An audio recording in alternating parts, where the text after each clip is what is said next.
was checking out this video by a YouTuber by the name of Erin Talks Money. And she was talking about when she would do her net worth analysis, she would leave out her home, which has a mortgage on it. And she would only talk about her assets that were in the marketplace. And I thought this was a really interesting conversation because there's a lot of talk about building wealth. And you will actually hear those words, building wealth, building wealth. But there are no numbers associated with building wealth. And what I thought was really interesting about Erin's commentary was if you take out that home equity, many people would not have a lot of worth or net worth. And it really got me to thinking. And this is something we've talked about because the vast majority of millionaires in the United States are millionaires because of their home and their position in the stock market. If you pull their home out of it, they're no longer millionaires. I want you to really think about that. Do you want to learn how to build a holding company, an operating company, and how to get massive lines of business credit? But more importantly, do you want to learn how to start, management, run, and organize an operating company where you can make money? This is one of the things that we have that's going on in the Corporate Citizen Playbook.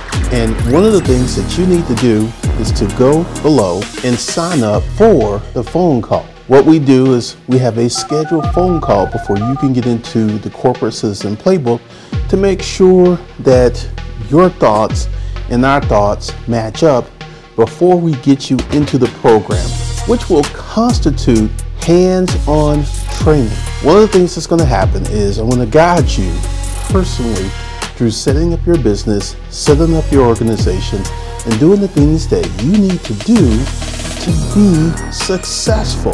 So go below, there's a little video for you to watch, then there's a questionnaire. Let me say this, do not go in and half fill out the questionnaire. If you half fill out the questionnaire, that will disqualify you from entering into the Corporate Citizen Playbook where you can learn how to make 6 figures for the rest of your life. The link's below. Check it out. One of my biggest issues with this building wealth conversation is, so you're going to have a house that you live in that's not an income producing asset. And then you're going to have stocks in the stock market, which are not income producing assets. So you have worked really hard to build your personal net worth on assets that do not produce income. I really want you to think about that. You're going out here and you're building these assets that don't produce income. And for you to realize the net worth in the asset, you have to sell the asset, or perhaps you'll have to take a loan out against the asset, but the asset itself doesn't produce income. There's another YouTuber on here, I'm not going to mention any names. Very interesting, because if you watch his YouTube channel, you will see that his stuff has changed because he now has a cash producing asset in his business. And a lot of things that he talked about in the beginning, he doesn't talk about anymore because he's making money. This is one of the reasons that I feel that you should focus on creating wealth by building income producing assets. Now, let's go ahead and talk about real estate. You have a lot of people who want to get into real estate. They want to start investing in real estate. And personally, I know some real estate investors who I feel are really successful. But you're not going to get rich in real estate with 1 to 2 or 3 or 4 rental houses. It's not going to happen. Because let's go ahead and just say that these rental houses were paid off completely. Let's say you had 4 rental houses These houses were $250,000, and you had 4 of them. They were paid off, and you were able to rent these houses out for $2,500 per month, and you were able to rent these houses out for $10,000 per month. At the end of the year, it's $120,000 gross revenue, and probably after you pay your property taxes, you would have gross net revenue of about $100K. That's not getting wealthy. Now, I will say that if you had 4 paid off houses that you could rent, you wouldn't have to work a job. For many people, not having to work a job is a form of wealth. So I do understand that. But let's go ahead and say, let's just say you create a clothing brand. And in 5 or 6 years, your clothing brand was doing 10 million a year. And after expenses and the cost to produce goods and paying employees and stuff, you had $2 million left over out of that 10 million that you could put in your pocket. So this is one of the things that we've got to have this understanding of creating income producing assets. I think the stock market marketing department has done a really, really good job of convincing people that to put their money into paper assets. You guys should see the Ronald Reed video that I put up, which I put in my analysis, because here's the thing. I got a question for you. Why would you want to walk around with a safety pin in your coat as you're building all of this paper wealth that you cannot spend unless you sell it? I mean, this is one of the things, because this is why I am 100% sold on starting businesses and creating businesses. Let's go ahead and take my Porsche. Many of the paper millionaires, between their home ownership and their position in the stock market, could not afford my car unless they sold something. Let me go ahead and kind of give you the trajectory of my business. During the pandemic, and I will say the pandemic, I made a lot of money. I was doing about $350,000 per month. And during that period, I was able to pay cash for my first Porsche. And then I traded my first Porsche in on a second Porsche, which I also paid cash for. And then I traded my second Porsche into my third Porsche, which I financed. Let me tell you the story why I financed the Porsche. I financed the Porsche for future reasons. Future reasons is, I did not have a high dollar loan on my credit report. So I just went in there, and it was actually quite easy. They approved me for $145,000 pretty effortlessly, and that loan is now down to $20,000. And this is a loan I took out last October. So I paid $125,000 on this loan. And this is the story. I had to finance it to take the car home, because if I had to wait, if I waited until Monday, then I would have had to go to the bank, get a cashier's check, and then I would drive the car. I really wanted to drive the car home that day. I was really, really excited. And I thought, well, I can position myself for opportunities in case I want to buy a truck or something in the future. And that's one of the reasons that I financed this car. And this is one of the reasons that I paid it off. I actually sent them $100K really quickly, because even though I'm financing this car, I'm not going to pay a lot of interest because I've paid so much of it down in its the first calendar year will be actually November. So this car will be paid off before the first year of financing. And there are many people who are paper millionaires between their house and their assets who could not afford to buy a Porsche. They could not afford to buy a brand new Porsche. They could not afford to buy, my first 2 Porsches were used. They couldn't even afford to buy those without having to sell something. And when you have a business that's generating cash flow, this is the beauty of it. Because this whole notion of not working a job, I don't know what this comes from, where people are so hyped on. There was a study like, could you get $80,000 a year for the rest of your life and not have to work, or would you get 10 million and have to continue to work? And so many people chose the $80,000. I feel a lot of people are lazy. Honest opinion. A lot of people are lazy. They just don't want to do anything. They don't want to build anything. They don't want to contribute. But when you create a business that starts producing cash, you create an asset that's an income producing asset.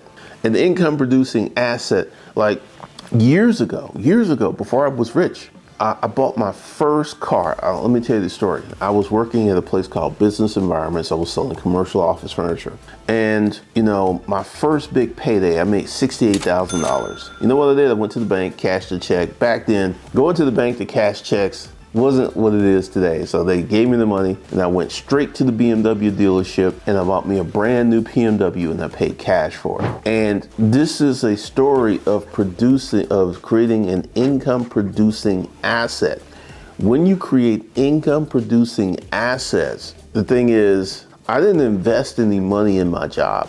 I did not invest any money. I did not hire anyone. Essentially, I worked really hard to find leads, but that job, that year, I think I did like 260. I think I did 260, 270. And all I had to do was go to work because I had an income producing asset in that job because it was 100% commission. So when you build a business, and let me just kind of give you some what ifs. Let's say you built a business, a home-based business, you were selling on eBay, and your business made $30,000 profit. Let's go ahead and say your business did more than that. Let's say your business did maybe $45,000, but after expenses and stuff, you had $30,000 a year for you to keep, for you to use for whatever you wanted to use it for. And you did that. And you did that for 10 years and you kept your job. That's $300,000 in excess cash. Now, let's say you really went crazy with it and then you built out this business to the point where you were doing $500,000 a year in net profit. This is profit, meaning you did about $750 in gross revenue.